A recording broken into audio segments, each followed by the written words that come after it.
The old drumming on a pillow trick. In this video I'd like to talk about the wrists.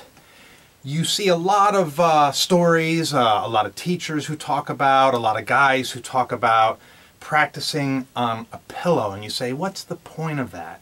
Well, the point of it is in developing the muscles associated with your wrist for the purpose of playing the drums from the wrist. In my opening video for this segment, I talked about hinge points: shoulder, elbow, wrist, and fingers. In my last video, I talked about the fingers. In this video, I want to talk about the wrist. The wrist is the most important hinge point because all of our drumming goes through the wrist. The wrist has to get involved. And it is at your best interest to develop the muscles around your wrist. Hence the pillow thing that we hear about all the time. And the idea of the pillow thing is that when you get on a drum or a pad, it provides a rebound, and it's easy to take advantage of that rebound. And in taking advantage of that rebound, you're not maximizing your wrist muscles. This is not to say that you're ever going to show up at a gig, throw a pillow on your drum, and play a ripping solo in front of a large crowd of people going crazy over the amazing technical accomplishment of you playing double strokes at 200 beats per minute on a pillow. Nobody was really going to probably care about that except for some drummers. Again, it all comes back to musical expression. You need to be expressive. But the point of the pillow is to develop the muscles. Look at it as a workout. Look at it as doing push-ups for your wrists. When you start doing that double stroke on that pillow, you're going to feel some burn in some of those muscles, and that's what you want. You want to feel that burn, just like when you're doing push-ups and you start to tire and you feel your arms burning. That's when you're getting a workout. That's when you're building your muscles. So that's the point of the pillow thing, to force you to play from the wrist. So let's talk about the wrist a little bit. To start, I'll tell you about the three motions the wrist can make. The most common wrist motion is this motion. I guess you could think of it as up and down. Some people say it's the waving motion, like you're waving to someone, or dribbling a basketball. That's the common wrist motion for matched grip playing in the German and American position, the wave. There's another wrist motion that we use in the French playing position. When your palms come in like this, put your hand out like you're going to shake hands with somebody. Now shake hands. Notice that your wrist turns like that. That's the French position, and that's what your wrist will do in the French position. It will rotate that way. It's a very different kind of a thing in the wrist, but that's what it is. And another way to look at it, a lot of teachers will say, think about opening a door handle. You kind of turn your wrist like that. And that's the second rotation of the wrist that we use, that one. There's one more that really doesn't apply to drum set playing or snare drumming necessarily. It's more of a mallet thing, but mallet players will hold two sticks in their hand, and sometimes they'll do rolls with one hand, two sticks in the hand, and what they do is they rotate their wrist like this. That's another wrist motion that is used in percussion performance.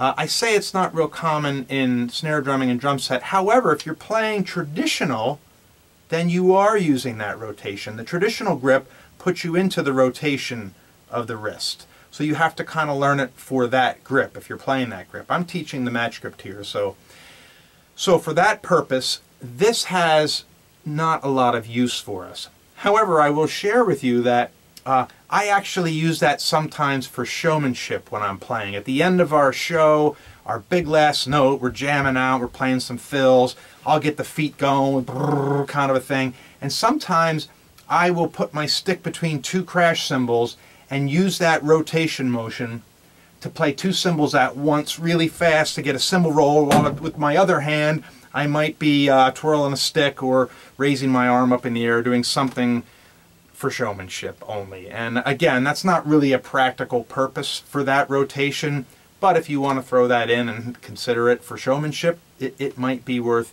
using for that. The other application of that motion is if you're a concert bass drummer. When you play the concert bass drum, they have a mallet with two felt heads on it, one at the top, one at the back. And sometimes when you need to play a drum roll on a bass drum, if your left hand isn't free, because maybe it's playing a triangle or a cymbal, you can use that rotating motion to play a drum roll on the bass drum with a two-headed mallet like that. That's another use for that wrist rotation. Again, we're talking about drum set and snare drum here mostly, so for here we're talking mostly about this motion, and from the French position, this motion. Those are your three wrist motions. For developing your wrists, I recommend the German position. Pull this up a little bit, because the German position accesses the most muscles in your arm. When you're in German, you're using the most muscles. I believe it's 13, but I could be wrong. It might be upwards of 20. Don't quote me on either of those numbers, but that's about how many muscles are working from the German position. American and French don't use as many muscles, so bang for the buck. Practice in German for wrist development to get all your muscles worked out. You know what I mean? One exercise, cover all the muscles. The wrist, to be playing from the wrist, you have to lift your wrist and bring the stick down. You don't want to move at the elbow or the shoulder, and you don't want to move your fingers off the stick too far. You want to have a loose grip on the stick, but you want to be trying to work on wrist. Wrist only.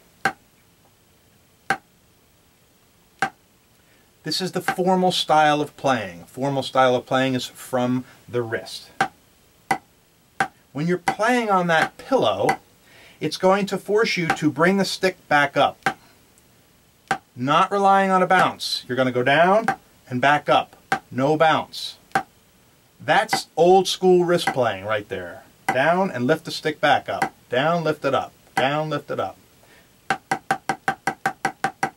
It's a very tight, rigid style of playing. I honestly don't recommend it for performing or playing, but it can be used to develop your wrist muscles in here. And again, keep your grip loose. If you want to do it correctly, you should look into the free stroke. You can check out my other videos on the free stroke. The free stroke starts from an up position and does rely on a bounce. You throw the stick down from the wrist and allow it to bounce back to its starting position. See that? My fingers come off the stick, stick comes back to the starting position. That's the free stroke. You can play it up here, you can play it here, you can play it low. You're always thinking down with the stick. The hand follows the stick back up. That is a wrist motion, also formal playing. Exercise in the German position in either the free stroke or just the up and down wrist stroke will be very good for your arm muscles, those 13 to 20 muscles that are in there.